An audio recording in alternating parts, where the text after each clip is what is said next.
friends, welcome back to another session of Cook and Connect. Today we're going to be doing a very basic Italian dish, pasta. We're going to be doing this pasta dish with a twist. I had some extra coriander growing in my herb garden, so to utilize it, I had other day made a Asian inspired coriander pesto. So we're going to put it to a test, and we'll be doing a creamy coriander pesto penne. I'll give you a brief regarding the dish and show you some of the basic ingredients. These are some of the basic ingredients. I have penne, I have this coriander pesto, some Parmesan cheese, some cream, and some organic coriander sprigs. So this coriander pesto I had made the other day because I had a lot of coriander growing in my back herb garden.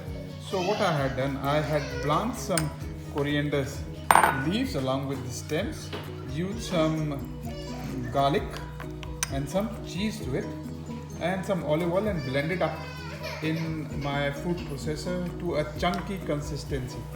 You can make different kinds of pestos. You can make a basil pesto, you can make a sun-dried tomato pesto.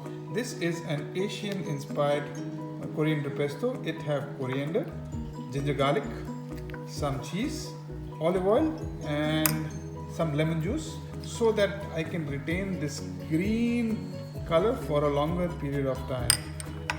So what I will be doing, I will be boiling this penne. Now water is rolling boiling, and what I have to do is this, that I have to boil this pasta for a period of 7 to 8 minutes. I want my pasta to be al dente, which means to the tooth. So it should not be fully cooked. It should have a grain inside, which you can feel within every bite of a pasta. So it will generally take about 7 to 8 minutes, and then I will blanch it. So the basic concept behind boiling a pasta is this, that you should be using 9 times the amount of water of the pasta. You should not be putting any salt in the initial time when the water is boiling, and you should not even put any oil to the water, because what will happen when you drain this, there will be a layer of oil on your pasta. What will happen with that any kind of the sauce will not get coated to the pasta when you're cooking it. So let's wait. So it's been done, it's been cooked. So I will be just placing it on top. You can see the color, because I had added some paprika, some turmeric to it. I will let it cool. I won't touch it. I will let it cool so that it retains the shape of the bowl. And when it's cold and it retains the shape of the bowl, it acts for me as a plate. So guys, what I'm doing a crackling parmesan. I have mixed some parmesan, some chili flakes, some paprika powder, some oregano, and some little bit of flour. And I have a non-stick pan which is on a very low flame, and then I'm going to spread this parmesan everywhere, so that I can make a flat, I can make a round shape thing. And after, when my parmesan is being cooked, I will be taking it down on a non-stick pan, on a different bowl, because I want to shape that parmesan into the shape of a bowl, so that I can plate my pasta in it. It acts as a pasta in a flat, it acts as a bowl, kind of a holding in a flat plate, and it's even have a very nice taste to it, because it have some paprika, some flour, some cheese, some salt, some crushed pepper. So it tastes nice, the appearance, and it's crunchy. So it gives you a feeling of a crunch. How we start? My pasta is boiled. I need to trickle some olive oil onto the pan. I need some cream to it. Let it get heated up, as my pan was really hot, so I don't need, because I need this olive oil will give me some splits, a little bit of cream. Let it get boiled up. See it?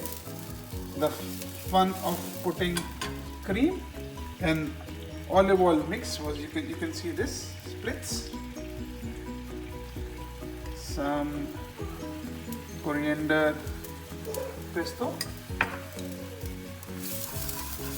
So I need it really thick so that it coats my pasta.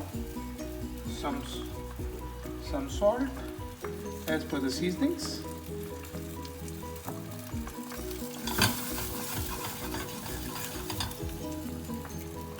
And your pre-blanched pasta ready to roll. So you can see the vibrancy in the color. As my pesto was not, you can say, made into a full paste, it was coarse. So you can see the texture of my pesto and silkiness and velvetiness from the olive oil and the cheese mix.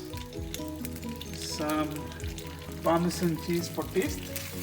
Don't cook it much. And then I made the crackling Parmesan prior to this. Then I'm going to be using it as my bait.